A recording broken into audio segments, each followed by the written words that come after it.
ফকিরহাট স্বাস্থ্য কমপ্লেক্সে একটা এক্সরে মেশিন নাই, যেটা পুরনো পদ্ধতিতে যে পানিকে চুবিয়ে যে রিপোর্ট তৈরি করতে এখনো করা হচ্ছে।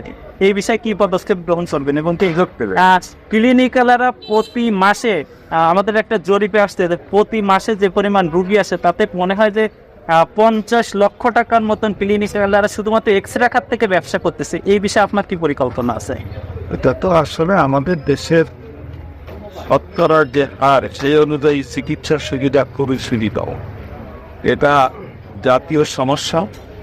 আমাদের অর্থনীতি, আমাদের মরালিটি, এগুলোকে একটু ডেভেলপ করা যায়, তাহলে সরকারি খাতে স্বাস্থ্যসেবার বিষয়টা আমরা এগিয়ে নিতে পারি আশা করতেছি, এবং সে ব্যাপারে সরকারেরও পরিকল্পনা আছে।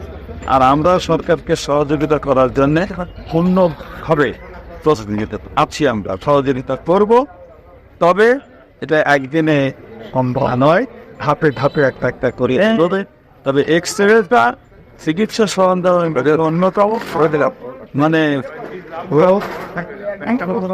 আয়তাও ব্যবসার জন্য এক্সরেটা কিন্তু এটা বাতমানিভাবে এটা করা সম্ভব। হ্যাঁ, আমার আসলে কাছ থেকে বেশ